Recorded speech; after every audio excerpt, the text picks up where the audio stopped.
Thank you. We are continuing to follow big breaking news this morning. Roe versus Wade could be coming to an end. That's according to the draft of a U.S. Supreme Court opinion that Politico says it obtained and verified. And we're following the very latest with team coverage. We've got Stephanie Whitfield outside Houston City Hall and Natalie Brand in Washington, D.C. this morning. Natalie, we'll start with you. Good morning. This is an unprecedented leak from the nation's high court in modern times. This morning, barricades remain up outside of the Supreme Court. We can see just a couple of demonstrators, but overnight, hundreds were gathered here shortly after this report came out. Politico says it obtained a 98-page draft opinion that was circulated among the justices earlier this year. The court's opinion is not official until published, and it's unclear if this is the final version. The draft is in response to a case about Mississippi's law, which bans most abortions after 15 weeks. The ruling is expected by July. I think this was entirely expected, and I still think it's stunning. Loyola law professor Jessica Levinson notes about half the states want to ban or severely restrict abortions. If the draft opinion stands, what it means is that women will live in two very different Americas. While the court says it's not commenting on the report, sources tell CBS News that Chief Justice John Roberts is likely to order an investigation that includes the FBI to determine the source of the leak.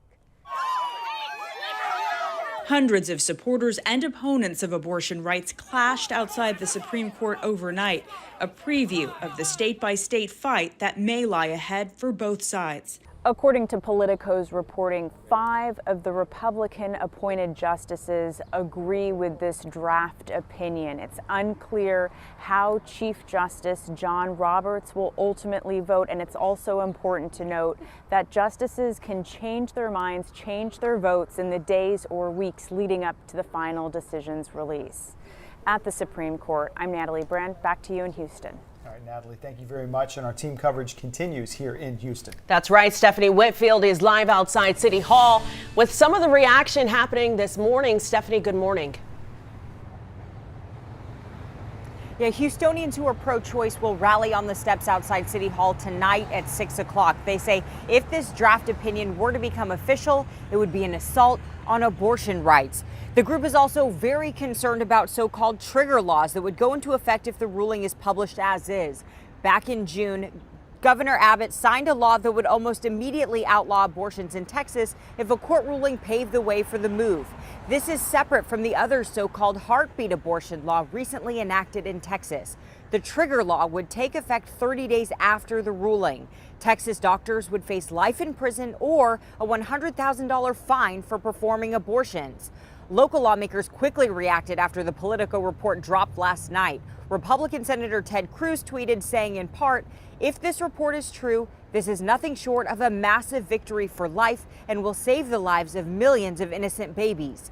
While Democratic Congresswoman Lizzie Fletcher wrote in part, "For as long as I can remember, people have warned that given the chance, the Supreme Court would overturn Roe. If tonight's report is true, that day is here."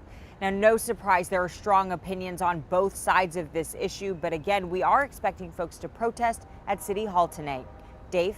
All right, Stephanie Whitfield live at City Hall this morning. Stephanie, thanks. And once again, Politico did release that 98-page document, which we have posted on our website, khou.com, so you can take a closer look at it. We'll also send you updates on the KHOU 11 News app. Your time now is